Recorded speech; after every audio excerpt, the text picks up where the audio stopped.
You know what you need, right? You need some bitter herbs, brother. I think we still got some. Alright, so now this is Jeremiah 9:23. It says, "Thus saith the Lord, let not the wise man glory in his wisdom, neither let the mighty man glory in his might, let not the rich man glory in his riches." But what should you glory in? "Let him that glorieth glory in this, that he understandeth and knoweth me, that I am the Lord which exercise loving kindness, judgment, and righteousness in the earth. When these things I delight, saith the Most High." You know, so some people you hear them, "Oh yeah, I make this amount of money. Yeah, I got such and such diamonds on my watch, yada yada yada." What you should really be glorying in is how you follow the Lord of Most High. Okay. You understand? Not saying you should be bragging about it, but you know, you should be like, "Oh man, I saw this brother yesterday. He was hungry. I brought him over to such and such restaurant. I got him a little something to eat. I gave him some contact information for a homeless shelter. You know, I felt really good about that." Or, "Yeah, I ran into this couple the other day and I taught them the word of the Most High. They were receptive, so we'll see what happens, whatever, whatever." That's how, you know, that's what you should be glorying in. You should be glorying in, the riches you have or your power. "Yeah, I went to the gym, I bench pressed this," and that's what your mind is about now. You're up to 220 now. That's the main focus on your mind.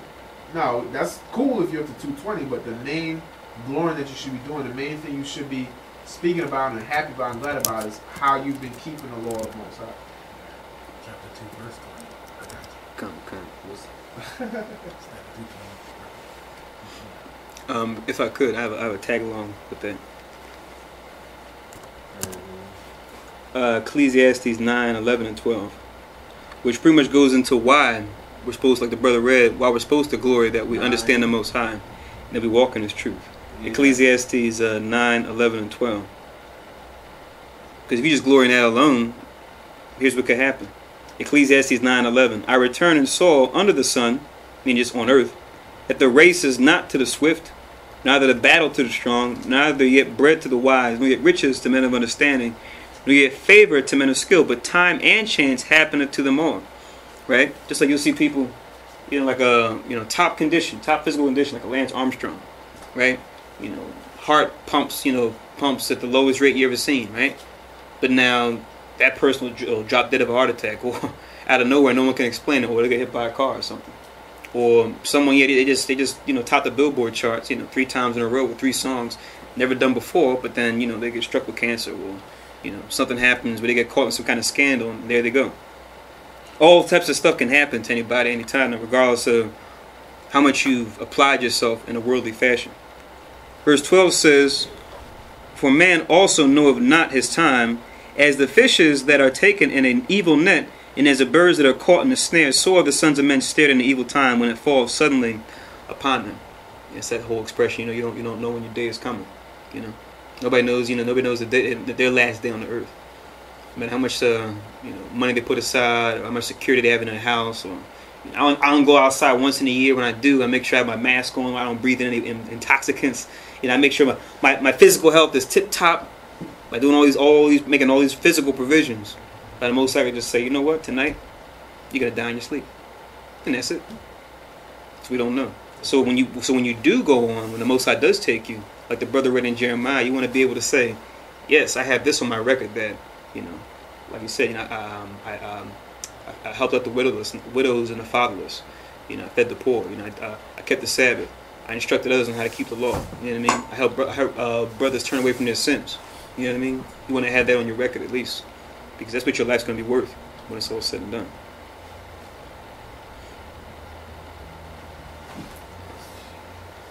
People a lot of times don't like to think that. They don't like to think about their last day on the earth and how it'll happen. That's where the pride of life comes in. I should live my life, live it more abundantly, and I'll live out to the end of my days, and let the good times roll. And that could be, or that could not be. Not get rich or die trying. It's not the way. Or he who has the most at the end wins. Because like what the Moses says, it's easy to make a man rich, but to keep my laws, different story right there. Verse 17, Ecclesiastes 9, verse 17. For the hand of for the hand of the artificer, the work shall be commended, and the wise ruler of the people for his speech. So the artificer, man who makes things, he shall show his work. This is, I'm a potter. And this is what I do. This is my pottery. This is my work. This is my handiwork. It's going to show what I do. And the wise ruler, people in his speech. A wise ruler to teach the Lord the Most High. As a wise ruler to teach the nation. It's funny. This one verse made me think about the time of Moses. Because the wise ruler, I'm thinking about, commended for his speech. I'm thinking about Moses, who wasn't that very good at speaking at first, but then over time got much better. Yeah, and he said, "No, not me. I'm not a good speaker." I don't know say, "Look, I make tongues." And then, as far as the artificer, Bezalel and Aholiab, those two men that he had set to make the cunning work for the tabernacle, to make Aaron's breastplate and to make the Ark of the Covenant, to actually build it, design it. He had the people gather the materials for it, but then they actually wanted to put it together, measured it out. Got all the shittim wood, all the gold, the silver, the brass, the badger skins, everything they needed to make all the vessels and all the things that made it the tabernacle. But even that, I just want to say a little quick, even that too, the Most High say, like how I showed thee. So right. no matter how so the Gentile might come together and they try to make something that could look like it, The Moses said, according to how I showed thee. It's like, they don't have that part. Okay.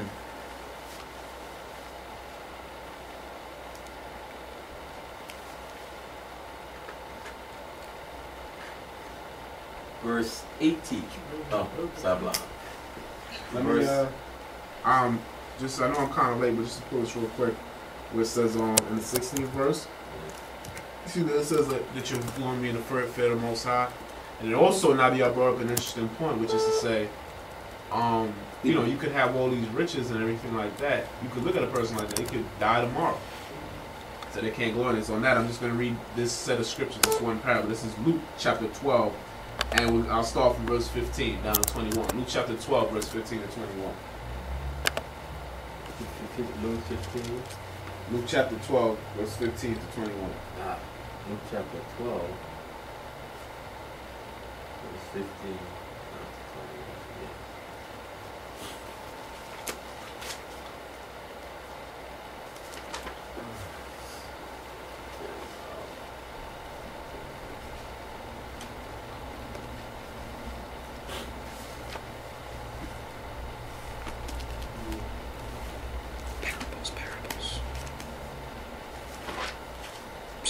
Similitudes, likenesses.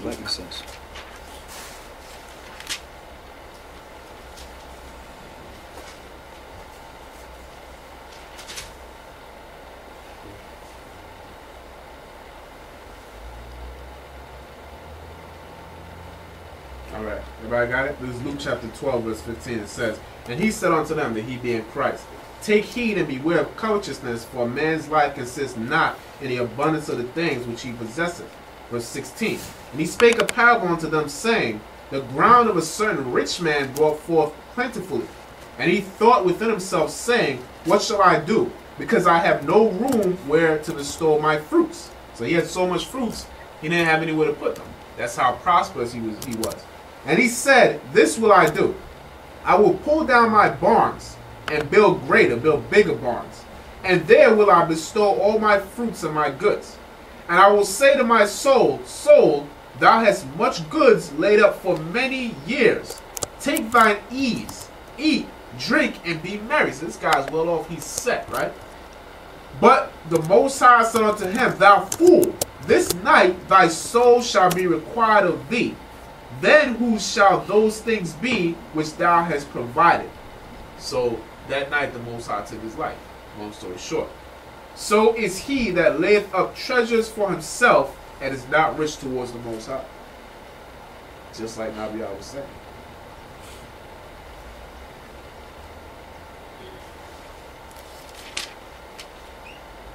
Yeah, some people like to say, So some people would like to say, oh yeah, some of the people in the World Trade Center, some of them had money, you know. They're like, whoop, they're gone, you know. Some people that were what? No, so sometimes some people, I heard some of them say, some of the people in the World Trade Center, some of them might have some money. You said in the what? In the World Trade Center. Oh, okay. Some of them might have some money, going early to do set up some trades and do things like that. Some of them had money, and there's a big fat account, and they're gone. You know? It's true. It's true. Verse 18. Ecclus8-9, verse 18. A man of ill tongue is dangerous in his city, and he that is rash in his talk shall be hated. So the man had a scandalous way about him. It's dangerous in the city. He that is just saying anything like rash. It's like saying anything on your mind. Mm-hmm. Man, just come out and say anything like, oh, you have to say that? Like, wow, he says everything, you know, would hurt anybody's feelings or whatever, you know? Being rash in his speech. Not able to control his tongue. Talk about the fact that it says in his city, because Yeah, we know in the city, you got what? People close together. So that means anything you say, that little birdie flies far, you know? They say bad news travels fast, you know, through word of mouth. So you say one thing in the morning, by afternoon, you know, the whole city could have heard it. Oh, yeah. Maybe I have to leave the city. I have to move. Yeah. Yes, sir. People think, you know, Facebook and all these other, you know, Twitter, these things connect the world, you know, but it's like word of mouth, boy. Still the fastest thing out there, man. As far as promoting something. Correct. Nothing beats word of mouth, man. Like, uproot my family. I think I'm leaving. You heard about so-and-so, right? Yeah. Uh-huh. Before you know it, it's like talking to people in California. Yeah, I heard about what happened, man. You're like, what? I never even been to California. It's like, oh, we know. We know. How do you know? Heard it through the grapevine, man. Exactly. 1 Timothy chapter 2, verse 15 and 16. Word. The reason why I picked up this scripture right here, because it says a man of an ill tongue is dangerous in his city. Now, if you look at this, since the word of the Most High is life, it says here in verse 15, study to show thyself approved unto our power, a workman that needed not to be ashamed, rightly dividing the word of truth. Now, what we must do is we must understand that, you know, if we're having the word of the Most High in our mind and in our hearts and stuff like that, we should also have them in our mouths too. You know what I'm saying? In our mouths too, and speak His word, speak life instead of death. Because it says here that and that is rash in his talk shall be hated. It says here too that where is that at? But verse 16, but shun profane and vain babbling, for they, now listen very carefully, will increase unto more ungodliness. Increase it. So you got to understand is like, if we spread a rumor, okay, let's say for instance we spread a rumor like what Nabi has said. Number one, that's fair. That's what is that? Bearing false witness against thy neighbor. And so what somebody else will do is they will take what you said and they will bear false witness against thy neighbor. So you have sin reproducing after its own kind, sin. You know, we have bearing false witness, reproducing after bearing false witness. We got a whole bunch of people talking things that are not true. Okay? Now if you look at this too, when it says, but shun profane and vain babblings, for they will increase unto more ungodliness, we must put away from it. So if we have life on our mouth and life on our tongue, it's only the result of us having life in our hearts and our spirits. Kanas. That's why if our heart is trained,